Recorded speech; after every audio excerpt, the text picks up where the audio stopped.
stanchi ferrovieri un poco buffi, notturne guardie con grossi baffi, mandavan giù quel vino come fosse un dio con passi di velluto rosso, per non pensar domani è un altro giorno e al puzzo di sudore in pieno inverno che traspirava dai baveri alzati dei loro pastranoni stazzonati. Un cameriere brutto quanto basta ci prospettava riso pure pasta, sbirciava l'orologio e si vedeva ci odiava.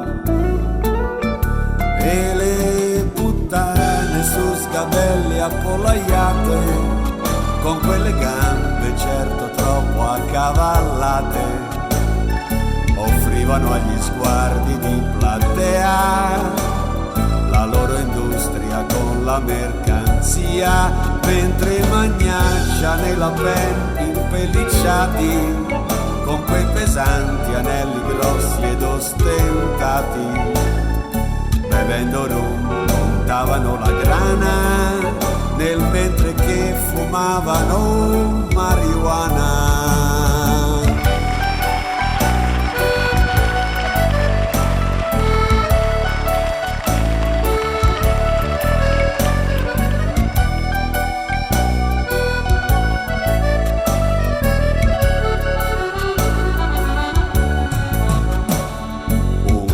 Grosso si tagliava a fette, l'ora diceva 4:07, la filodiffusione diffondeva una canzone, sì, come pioveva. Seduti al tavolino si aspettava il risottino e intanto si capiva quanto fosse inutile parlare, di quanto fosse inutile sperare.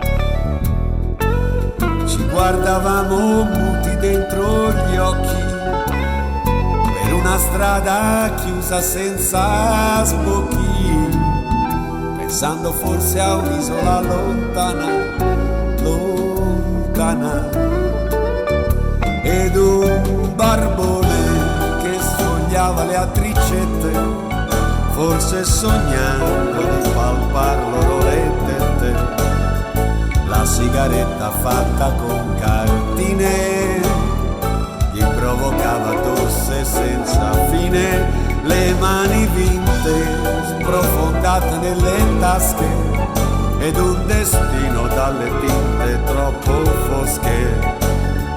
Davanti a una schedina sfortunata la nostra storia era così finita.